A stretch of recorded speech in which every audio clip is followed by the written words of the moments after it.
লেবাননে আবারও হামলা করলে কঠোর জবাব দেওয়ার হুঁশিয়ারি জানিয়ে ইসরায়েলের বিরুদ্ধে সামরিক অভিযান স্থগিত করল ইরান। প্রায় ৪,৮০০ জন কথিত অবৈধ অভিবাসীকে বাংলাদেশে পাঠানো হয়েছে জানিয়েছেন ভারতের পশ্চিমবঙ্গের মুখ্যমন্ত্রী। আমেরিকার সেন্ট্রাল কমান্ডের সঙ্গে সমন্বয় করেই ইরানে হামলা করেছে ইসরায়েল, অভিযোগ ইরানের। 2 দিনের রাষ্ট্রীয় সফরে উত্তর কোরিয়া গেছেন চীনের প্রেসিডেন্ট, গুরুত্বপূর্ণ বৈঠক করবেন উত্তর কোরীয় নেতার সঙ্গে।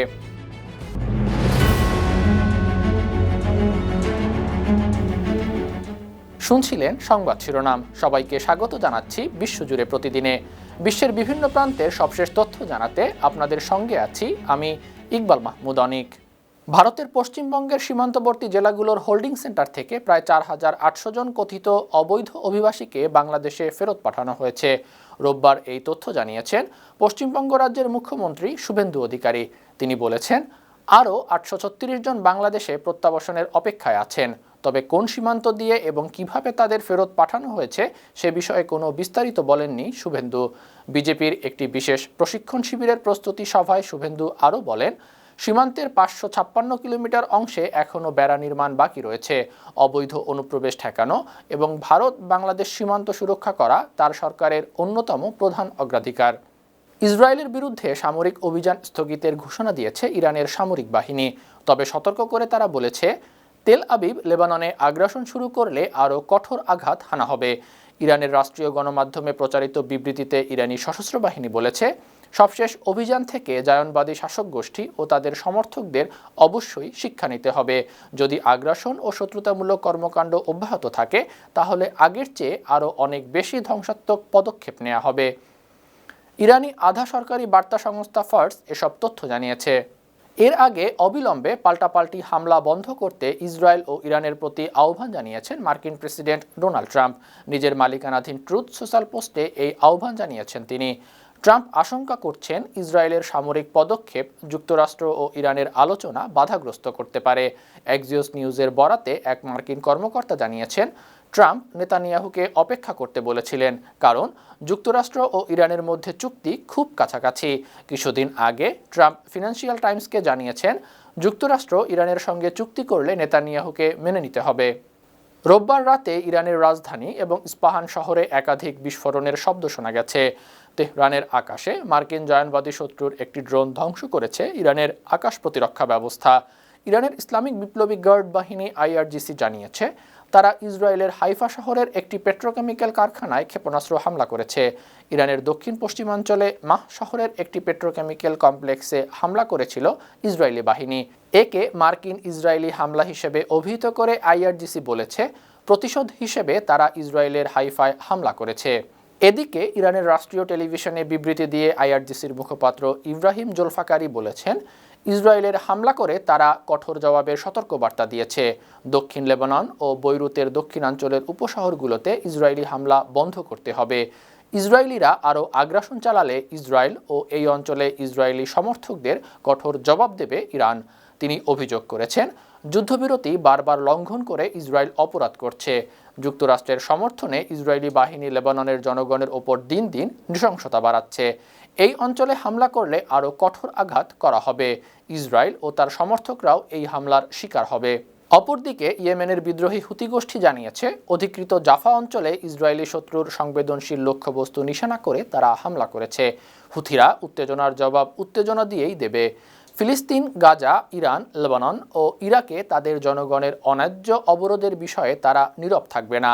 এর আগে ইসরায়েলের প্রতিরক্ষা বাহিনী জানিয়েছে, ইয়েমেন থেকে ইসরায়েলের ভূখণ্ডে ছোড়া একটি ক্ষেপণাস্ত্র তারা শনাক্ত করেছে।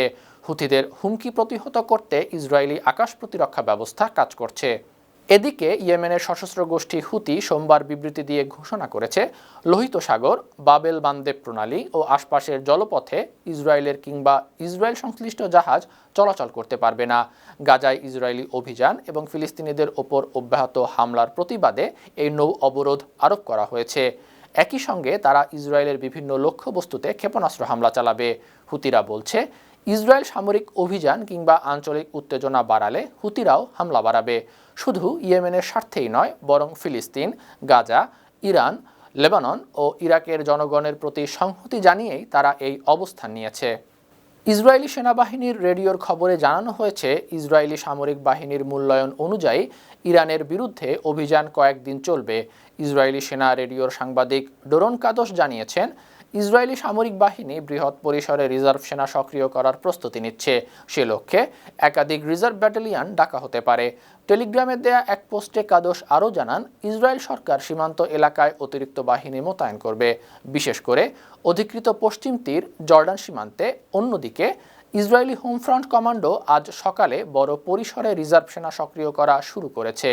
ইরানের সাম্প্রতিক ইসরায়েলি বিমান হামলাগুলো মার্কিন সেন্ট্রাল কমান্ড সেন্টকম্পের সঙ্গে পুরোপুরি সমন্বয় করে করা হয়েছে, এমন অভিযোগ করেছেন ইরানের পররাষ্ট্র মন্ত্রণালয়ের মুখপাত্র ইসমাইল বাঘেই। সংবাদ সম্মেলনে তিনি জানিয়েছেন, ইহুদিবাদী শাসক গোষ্ঠীর এই আগ্রাসনের পেছনে যুক্তরাষ্ট্রের সরাসরি দায় রয়েছে। মধ্যপ্রাচ্যে উত্তেজনা বাড়ার সব রকমের পরিণতি যুক্তরাষ্ট্রকেই ভোগ করতে হবে। সোমবার ইরানের রাষ্ট্রীয় সংবাদ সংস্থা ইরিনা এসব তথ্য জানিয়েছে। সংবাদ সম্মেলনে আন্তর্জাতিক পরমাণু শক্তি সংস্থা আইএইএ এর তীব্র সমালোচনা করে বাঘেই বলেন, ইরানের পরমাণু কর্মসূচির বিষয়ে সংস্থাটির মহাপরিচালক রাফায়েল গ্রোসির দৃষ্টিভঙ্গি সম্পূর্ণ রাজনৈতিক এবং দায়িত্বজ্ঞানহীন। ইরান ও ইসরায়েলের পাল্টাপাল্টি হামলার কারণে আজ সোমবার সকালে এশিয়ার বাজারে তেলের দাম বেড়েছে। বিশ্ববাজারে ব্রেন্ট ক্রুড অয়েলের দাম সোমবার সকালে 2.6% বেড়ে $95.50 হয়েছে। এ সময় যুক্তরাষ্ট্রে অপরিশোধিত তেলের দাম 2.5% বেড়ে প্রতি ব্যারেল $92.75 হয়েছে। গেল এপ্রিলের যুদ্ধবিরতির চুক্তির পর থেকে জ্বালানি তেলের দামে ব্যাপক ওঠানামা করছে। গত এক সপ্তাহ ধরে প্রতি ব্যারেল তেলের দাম প্রায় $95 কাছাকাছি হয়েছে। মার্কিন সংবাদ মাধ্যম এনবিসিকে সাক্ষাৎকার দেওয়ার সময় প্রেসিডেন্ট ডোনাল্ড ট্রাম্প নিজের মেজাজ ধরে রাখতে পারেননি। রাগে সাক্ষাৎকারের মাঝামাঝি অবস্থায় উঠে চলে যান তিনি। সাক্ষাৎকারে উপস্থাপক ও সাংবাদিক ক্রিস্টেন ওয়েলকার নানা বিষয় নিয়ে ট্রাম্পকে প্রশ্নবাণে জর্জরিত করেন। একের পর এক করা প্রশ্ন আর পাল্টা প্রশ্নের কারণে পরিবেশ অনেকটাই ঘোলাটে হয়ে যায়। রোববার প্রচারিত সানডেজ মিট দ্য প্রেস অনুষ্ঠানে এমন ঘটনা ঘটে। সাক্ষাৎকারে ট্রাম্প দাবি করেছিলেন, ক্যালিফোর্নিয়ার চলমান প্রাইমারি নির্বাচন এবং 2020 সালের মার্কিন প্রেসিডেন্ট নির্বাচনে কারচুপি হয়েছে। তখন ক্রিস্টেন প্রেসিডেন্টকে চ্যালেঞ্জ করে প্রমাণ চান, আর এতেই ক্ষেপে যান ডোনাল্ড ট্রাম্প। চীনের প্রেসিডেন্ট শি জিনপিং 2 দিনের রাষ্ট্রীয় সফরে উত্তর কোরিয়া গেছেন। আজ সোমবার উত্তর কোরিয়ার নেতা কিম জং উন ও তার স্ত্রী রি সল জু বিমানবন্দরে উপস্থিত থেকে শিকে স্বাগত জানান। 21 বার তোপধ্বনির মাধ্যমে আনুষ্ঠানিক অভিবাদন জানানোর পর 2 নেতা গার্ড অব অনার পরিদর্শন করেন। চলতি বছরে এটি শি জিনপিংয়ের প্রথম বিদেশ সফর। এর কয়েক সপ্তাহ আগেই তিনি বেইজিংয়ে পৃথকভাবে রাশিয়ার প্রেসিডেন্ট ভ্লাদিমির পুতিন এবং যুক্তরাষ্ট্রের প্রেসিডেন্ট ডোনাল্ড ট্রাম্পকে স্বাগত জানিয়েছেন। 2 দিনের এই সফরে শি জিনপিং ও কিম জং উন বৈঠক করবেন। পর্যটন খাতকে চাঙা করতে 40টি দেশের নাগরিকদের জন্য ভিসা ফি মওকুফ করেছে শ্রীলঙ্কা। এই সুবিধা পাওয়ার তালিকায় দক্ষিণ এশিয়ার ভারত, নেপাল ও পাকিস্তান আছে, তবে বাংলাদেশের নাম নেই। গেল 25 মে থেকে 40 দেশের নাগরিকদের জন্য ইলেকট্রনিক ট্রাভেল অথরাইজেশন ইটিএ ইস্যুতে ভিসা ফি না নেওয়ার সিদ্ধান্ত কার্যকর করেছে শ্রীলঙ্কা সরকার।